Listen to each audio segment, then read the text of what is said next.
Mbote totombe bino boye bola mu bande ko balandi ya sango ya Congo elongo na mwana mboka Pasteur Ngili to koyeba na kobeta masolo ya mokolo ya lelo na bana ko pesa mbote comme ça na ko pesa bino ba sujet mwana mboka Pasteur Ngili mbote na yo pe boye bola mu mbote ndeko chancela mbote pe na bande ko nyonso bazingolo ko landa biso na tombeli bango bon début de week-end et banda pesi la biso nyonso na kimia na ebike bakozala décider moment nyonso bakolekisa na biso na plateau. Matondi mingi mwana mboka Pasteur Ngili na yo elongo to koyeba na kobeta masolo ya maimaza koleka na Sénat na biso lobby bureau d'âge et yebaki na kozala installé puis mokolo ya lelo bakoyeba na ko organiser examen ya motion oyo eza déposé contre Tambo Mwamba na ba membre ya bureau na ye sauf mwana mboka Badi Banga Sami to koyeba na kolobangwa wa et puis par rapport ya makambo za koleka kuna rapporteur adjoint a yebi déjà na ko déposer oyo eza démission na ye banda lobby meto yo occupé que Tambo Mwamba ye m'a pas déposé d'émission jusque-là aucune source officielle n'en parle to koyeba na koluka kososolanga elongo na mwana mboka Pasteur Ngili to kozwa en tout cas réaction ya porte-parole ya FCC au niveau ya Katanga Jesse Numbi o ayebi na ko tobenga ngo ko recadrer ba information za ko circuler puis ko pesa point de vue ya franc commun pour le Congo to koyeba na kolobangwa et puis to ko kende côté ya mokonzi mboka o ya kokota bongo na mutu ya Union africaine pour na kotala ndenge ko akoki kosala mabongiseli nini o sengela tia en place en tout cas pour permettre peuple congolais à la premier bénéficiaire ya mandat oyo na mutu ya Union africaine mon mboka Pasteur Ngili lobi tozalaki nayo awa tobetaki masolo ya ba enjeu nyonso na kati ya Sénat ya mboka na biso. Est-ce que information eza ya solo Tambo Mwamba a déposé démission to boni? Bon, solo ou pas solo, ça déjà n'a voix départ, maman chancela. Solo ou pas solo, a déposé te, Tambo Mwamba, a tikali na mikolo, mi balé, ya kutanga. Non seulement par rapport à Sénat, mais déjà par rapport à justice, par rapport à bateau, bazo kambapé, moi ba domaine belé ya mboka, entre autres IGF. A ça peut ça qui est mikolo mitano. Bon, il y a que IGF t'a appelé ça qui pas déposé te IGF a appelé ça qui est mes colomita nous pour aller qui ça bat preuve sinon na sema IGF l'état d'Azalaka donc justice disons oui c'est le qui va kubengaye donc moi je crois que pour à se respecter pour amiper ça limemia à kende nanzela PPT amiper limemia Makamoto yoki qui assez à déposer ce qui peut a déposé ta qui l'a déposé puisque rapporteur déjà ça peut ça qui n'a qui ça rapporteur à tala lobi non on a pas choix royo et ça li sous navité en fait peuple a lingi bisoté même à taper nengeto yaka peuple a linga ka yangote donc voilà et ngana ko senga na kulutu na limemia na ya zala kanango a déposer le plus tôt possible avant que le pire arrive. Mon mboka Pasteur Ngili a déposé le plus tôt que possible.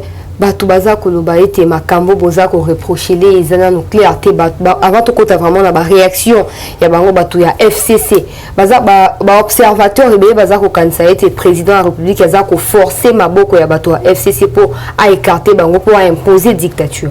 Ça peut être aussi oui par rapport à imposer dictature mais oui par rapport à imposer son système de G.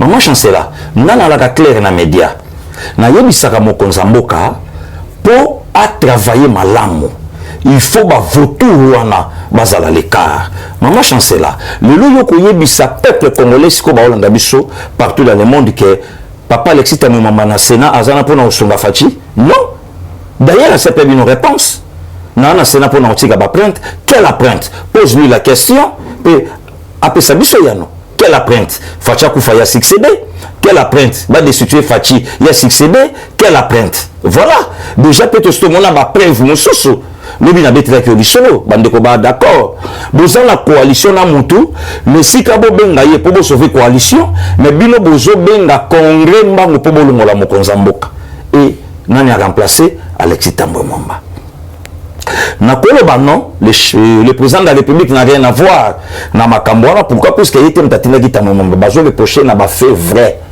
oh yemoko pe à reconnaître ngwa yebiango parce que y a fachi na kati nini y a mokonza mboka na kati nini trois peuples congolais à 98% ceux qui bayinaka fachi te pour la personne de fachi mais bayinaka fachi pour fachi kutana na coalition na kan Kabila oh kokuta na coalition na Kabila président nyonso ngaka bimandora fachi anga kutana loko wana plus grave encore mutana kende na cohabitation.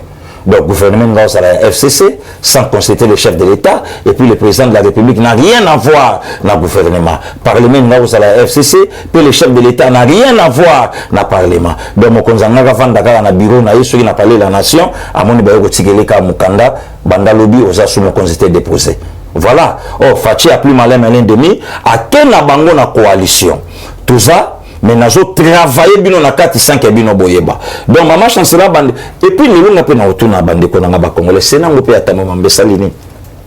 Elo bonini tiki lelo na kati ya mitu ya bakongomani roba na ngata bande ko na ba mukebai elo kunini tiki na kati ya mutu ya bakongomani o lelo bakongomani bakotala lelo ba habité to kanisi senata mbwe mwamba non rien. Akenai akenda imo na pasteur Gili eza coïncidence comme on a ke bureau ya mabunda ekei to moni gouvernement ekei to moni le bureau définitif na assemblée nationale côté ya cela pe makambo bandi ko s'accélérer eza décision oyo ba nani mutu azui parce que to yoki ozo ba président n'a rien à voir na makambo wana union sacrée mon papa union sacrée maman chancela mon papa union sacrée ce que mon papa union sacrée et zongisi bateau balengi libanda Congo zongisi bango na kati entre autres ndekonanga Daniel Saf c'est un Congolais et zongisi na kati abunda ki azongi voilà union sacrée oh yemo ko lobi na soutenir Jean-Marc Kabund union sacrée sigo lobani union sacrée ba comprendre que non to teki mboka na biso na bato bazo bénéficier na Congo mais biso mo ba congolais to ko bénéficier na Congo te maintenant ce que to travailler pour to bimisa mboka na biso na libolo yango lelo zomona maman chancela premier contrat ya union sacrée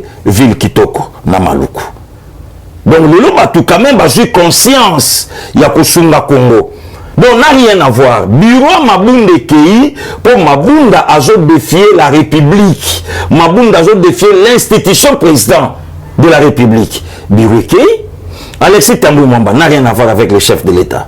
Lui, il est super intelligent, super politicien. Makambutu, tout c'est lui. Il a l'argent. Aoussa Nina Nini, Boba Opia Bisso Nini. Lui connaît tout, lui sait tout.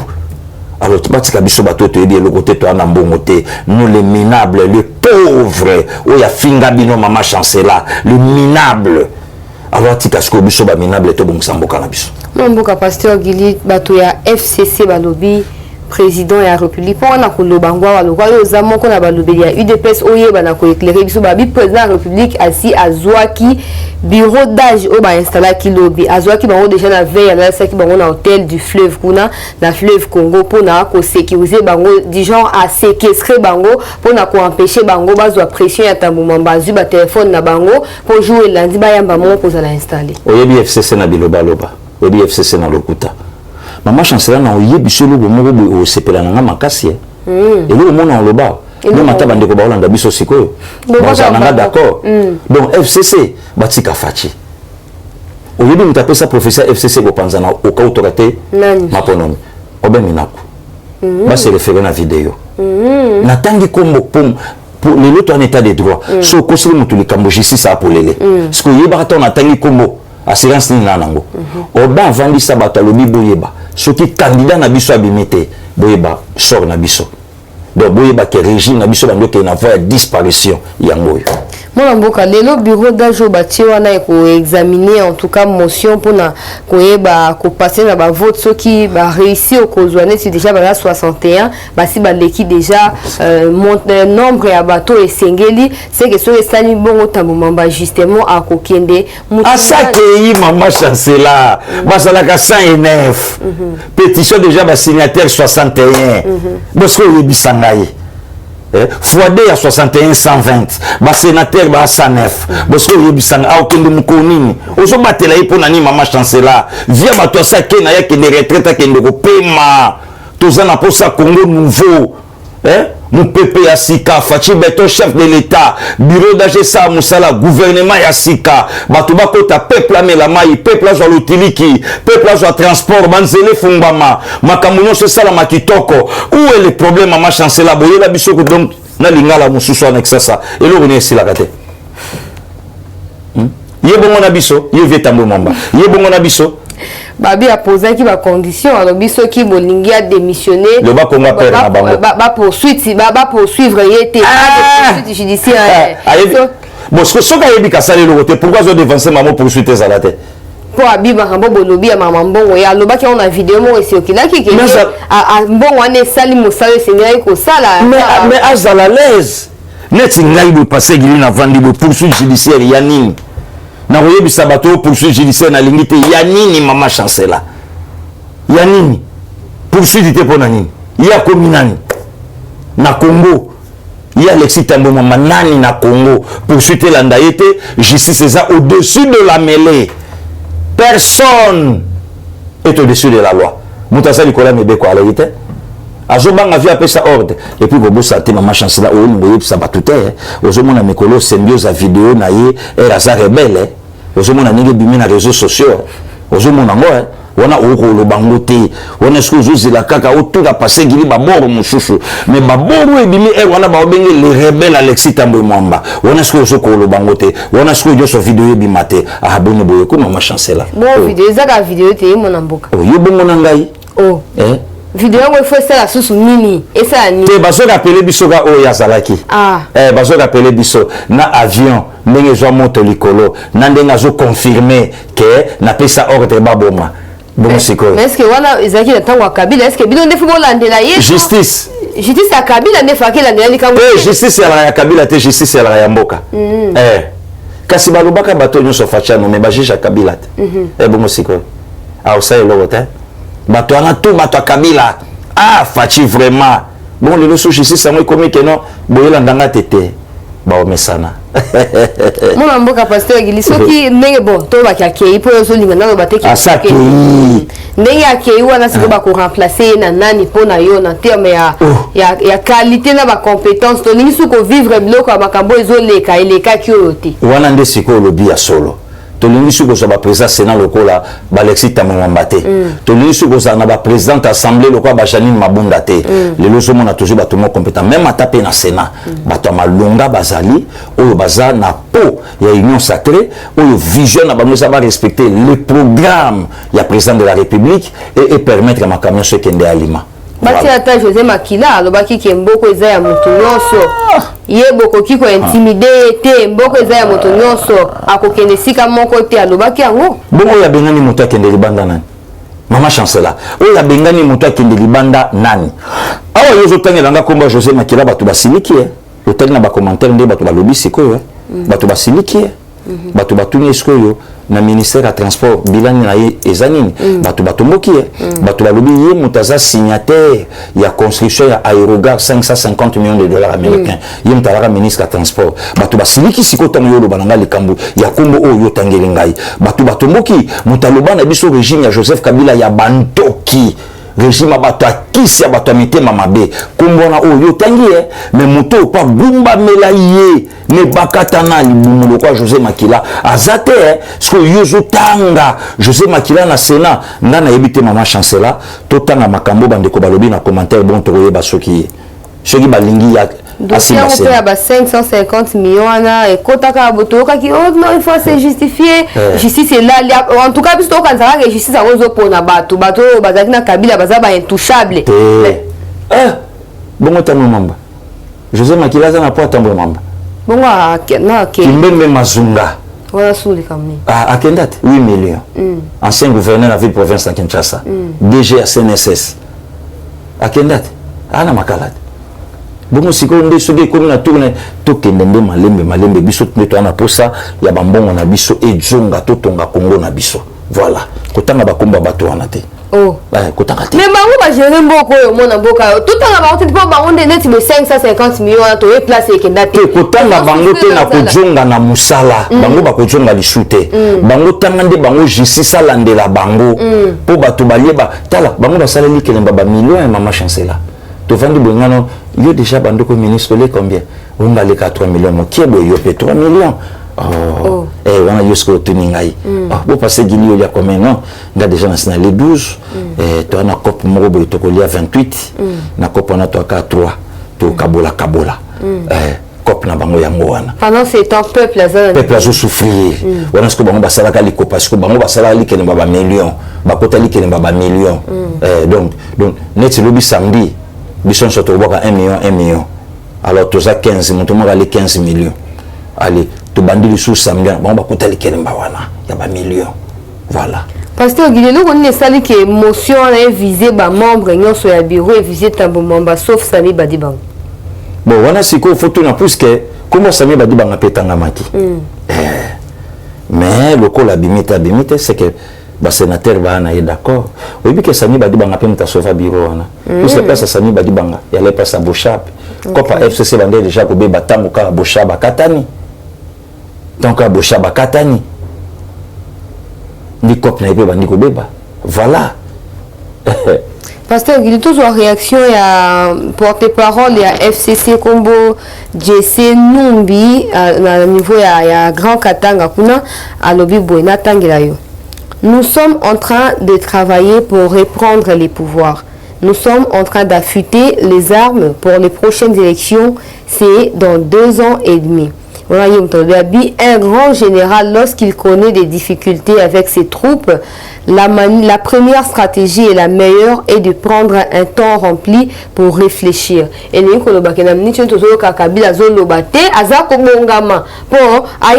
reconquérir le sous-pouvoir que le peuple a voté en 2023.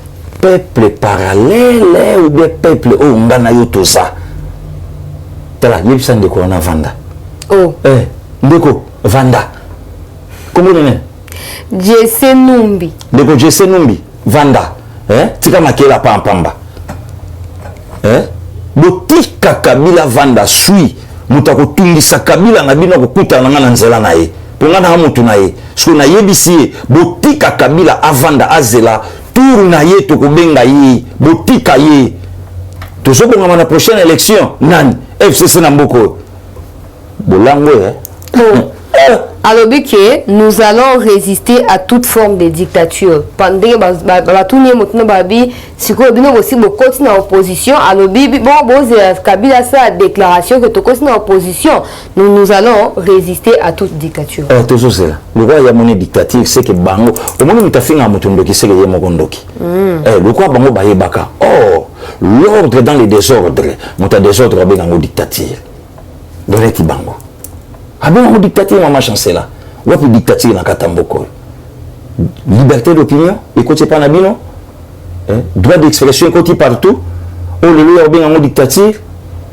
Anero biso to monaka enclos na ngona katité le to moni Barnabé na kat enclos aner. Le loi ba cacho ya nkuku le loi za shooté. Le loi Calais va marcher sans gaz lacrymogène. Il y a bien en dictature ba o mesana. Oh. Ouais. Moi mboka pasteur Vitoko na makamotali mokonzi mboka Félix Tshisekedi Tshilombo akokota na mutu ya Union Africaine. Yo mokondo oza ya koyeba te mboka ezalaki mbutu ndenge akutaki mboka makambo ezalaki mwa mobulu tolingi te ka bosa na Congo tango aza kokoma kuna na kati ya Union Africaine. Pour makambo ko mebele a dossier azo gérer ba pays nyonso ya Afrique. Ma chancela. Yo yebi fachite.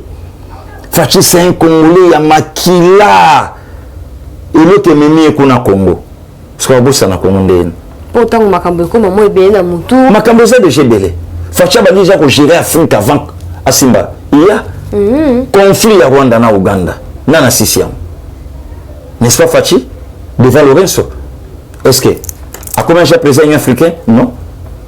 Abandi déjà comme ça makambu Afrique avant yango qui n'a pas bouche autorisé nous sommes maintenant l'Afrique a un président pas le Congo l'Afrique a un président yo quand c'est le fachi sokati qui pouvoir na après des mandats na fachi na tina autorité morale akena ngo moto zaka moto après bokonzi moi ma peko ya kawana ana ngo besoin te fachi so atiki on facha aussi ma francophonie facha aussi ma organisme ya makasi ya Afrique puisque l'Afrique découvrir mutunaye voilà c'est ça makambo etali Rwanda par exemple to yebi biso na yo ke ba Rwandais baza kotungisaka Moi masolo moko eleka ki ote ambassadeur à Rwanda bwaki eloko moko kwa micro na kit bisika afanda ki mokonzi mboka tango yambaki bango makambo nyonso eleka entre Congo na Rwanda ezaka malamu te. Mokonzi mboka eske akotiaka politique moko en place pour na ko permettre ba Rwanda na bopete lokwa nenga sali na Kabila sans minduki na papier na bic afansi bango kimia afansi na ba Rwanda kimia pe peuple congolais apema. Mais bien sûr. Bien sûr. Maman chancelier na fungolela yo. Papa mbunza mabe lelo molimo ne pe manakimia. Abecha ko mana Rwanda balongola batinda na ba Congo na liwa. Papa mbunza. Abeta ko ta Rwanda si sa balongola yi bajongi sai na Congo central pe na liwa ko te na kanisa lobino. Ngana kanisa ki guerre oyo. Nzoka guerre ya nango politique. Écoutez liwa. Le général Mamadou Ndala, le colonel Mamadou Ndala, pour nani batu nyonso oyo babimisa mituba si sabitumba ese le suka da bango na sama bele oyo sala bango bongo nani bato yo bafungola problème ya este wana bandeko nanga este bazolanda bato yo nde baye ko tia commerce na kati ya kuna bitumbe sala na bango bateka lelo ka sulu affaire bandande bisola bandande yo ka ngo lisusu esila mais nazolo banayo vanda na moto alobaka keba na moto alobaka te politique au facha zo mené eza pas pour vous comprendre. Non mboka est-ce que nde toza ko kende makamba onde za ko kende awa mbula mibale échec ya ngwane leki mbulo pe yango to koti ezo ekoti mbamona président de la République na tête ya Union africaine Union sacrée pe ya ngwane fandisami to loba ete finalement peuple akoki ko s'identifier na kati ya mokonzi mboka po mokonzi mboka za ko tia toza ko mona wana semel lingi bongisa ma ekota Union sacrée bona boy mokonzi mboka lingi alingi quand même azwa nano temps ya ko leisa peuple congolais na kati ya Union sacrée to ndengeni. Oui, coalition yaki autour de l'échec. Échec est ça chef de l'État. Échec est ça ya coalition. Bon, il y a un mutazaki qui président. Non, mon konzala qui n'a qu'à ta coalition te. Coalition la FCC cache. Le président était au-dessus de la mêlée. Et on le président a le bien au clair. Tant on a mon échec ya coalition. Il y a mon article 69 de la Constitution, il y a garant, il y a bon fonctionnement, il y a bien institution. Il y a du monde, parce qu'il y a mon cassimi bateau comme on a beaucoup, maintenant il créer une union sacrée et permettre à poser maintenant son programme. Le bien est ça qui est. Mais si tu as premier ministre, tu as le programme te kobimisa moto à répondre à programme. C'est ça. Il y a mon lobby qui est peuple naïe. Tant que tu comprendre que nos peuples n'a besoin de maïs. Alors, la coalition est aussi imbattée. Pour croyant que tu travailles dans la coalition, nous avons des combats pour nous s'habiter. Ou ya sieta ACK, nous avons ambition. Ou nous sommes qui directeur de cabinet, Mokonzamboka, directeur de cabinet, ma ambition est en 2023. Vous pensez que Yamala Maolinga Salamona Kati, non, il y a un mono mabé pour 2023, le bac n'a pas coaching et simbakité. Et heureusement, tu as gagné match sans coach. Il y a un joueur. Il y a mon coach pour ceux qui soient disant Zalaga. En général, il y a une stratégie à Natumbaï. Moi, peut-être le dernier sujet pour la sociale. So des moutons et associmat banda inaugura quand on sera accident bato bazo continuer kozo kaka mutu moko pe akufa ki na premier accident juste après inauguration. Pourquoi pas bazo tirer biso stratégie, c'est-à-dire que ko définir nani akoki ko tambola na likolo ya so des moutons ya ko tambola te po to mona ki remorque ko te ko koya wana o ya pompage te po pompage remorque ko ya kakala. Mais il y a quelques jours remorque ko ya ki a pas esprit de vie pe linga ke ko ya nzamba sali ke ekoyate. Est-ce que biloko wana eza biloko ya mokonzi mboka to eza biloko ya gouverneur eza biloko ya ministre de transport eza biloko oyo eza tout un enseignement sur la conscience. Donc il y a ko conscientiser pe ba kinoise na ba kinois il y a ko yeba ba valeur ya biloko pe nini okoyi ko tambola nango. Mama chancelier toza na problème ya mentalité, toza na problème ya mambebe. Donc lelo mi to comme chose matanation de motoka pa matanation de moton. Bon, comprendre que nous banda to botama na Congo, bali boso peto mona yango. Donc je m'attends pe na moi lengi na moi diemba. Mais ce qu'il faut c'est ko ba mekape ba expliquer ba mituka nini o ko ma pe ko mata na vitesse nini. Ndaki moko na matiso de moto na motuka que je freiner likolo ya so de moto mais tandis que biso na sima. Est-ce que na so de moto il faut freiner? Motuka freiner liboso na biso mais to za likolo. Vous comprenez? Donc je sais na babilo ko mususu, il faut ba séance de travail. Yakula Kisado n'a rien à voir avec le chef de l'État. Gouverneur de la ville province à Kinshasa, ministre provincial il y a transport. Il y a expliquer tout babilo konyon soana, baïba ndengini bakui kotambola pour na kobattre la mboka na biso. Pasteur Gili, 110 bus Transco yebaki na kokita na niveau ya boma po ya na Kisasa wa bisike za kananjili soki wapi na garage na bango. Ba biso esi yaka moko na mboka la kaka biso. Que tu refais na baso de mouton na ba bus ya sika. En tout cas na zo yebisa wa polele que na sali mo bato ba victoire ba ipen ba inikin Transco za rasusuté. Bato ba 500 francs foot à transport à bon comme une fois za ba 3000 pour na transport souffrance wala est-ce que moko na mboka za au courant ya makambo et non qu'on les faire traîner ba bus wala kitation. Na zo garantir ba bus de je sais comment qui. Pe yo moko yebi que na ba coin musu déjà bazo bonsa déjà banzela. Kala mengité okomona monanzela. Kalate. Et puis bah Transco OE et ça bah marque bah Transco OE ça là qui est beau sauter bah Transco OE et ça quand même innové et ça donne bah marque moko que quand même OE ça là calibuso. Ok. To comme na suka mona mboka Pasteur Gili to pesio maloba pona ko suka émission oyo to suka wana te po bon moizana. Amen. Matondo mingi mama chancela matondo pe na bande konyosa o balanda kibiso kimia na banda kuna bino nzambe abatela bino poso elamo na ebike le biso kinkola zongite tokokutana. Merci beaucoup. Matondi mingi Pasteur Gili pona koyana ba plateau ya Sango ya Congo. Merci na Ronsi wazala ki sima ya caméra. Merci pe na bino ba inyoso bozwaki libaku ya kolanda biso bo pesa makanisi na bino na commentaire comme ça to koyeba o bino boza ko kanisa pona politique to pe na social ya mboka Congo. Bozo rendez-vous na ngano bina bangonga o na Sango ya Congo to kutani. Merci. Eshima, votre magazine qui bat au rythme de l'actualité. Une réponse à vos besoins en information, un éclairage dans divers domaines. Impartial, documenté, instructif. Eshima au cœur de l'info. Retrouvez la nouvelle édition. Exclusivité. Le professeur Willy Kitobo Samsoni maîtrise le secteur des mines et gagne le pari de la mobilisation des recettes publiques. Désormais membre de Cobalt Action Partnership, le ministère congolais des Mines a abattu un grand travail dans sa sphère. Contrôle régulier de l'application effective du nouveau code minier, loi sur la sous-traitance et paiement de la rétrocession due aux entités territoriales décentralisées, ouverture et attractivité du secteur des mines aux investisseurs, relance des entreprises du portefeuille de l'État, le ministre Willy Kitobo assure le suivi et contrôle technique des activités minières sur toute l'étendue de la RDC. Focus, augmentation de 66% des recettes, le directeur général des impôts Barnabé Mwakadi Mwamba, en technicien avéré, impulse les performances de la DGI. Dossier Eshima 2021, année de tous les enjeux. Nation, Hubert Miimi Mouawa, directeur général de la Sona Hydroc, présente ses vœux de nouvel an au président de la République.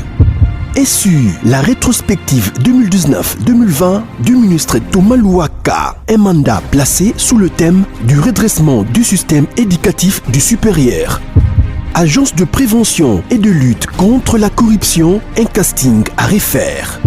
Économie, Eshima Magazine revient sur les commerces générationnels en RDC. Retrouvez l'intégralité du magazine Eshima dans les kiosques.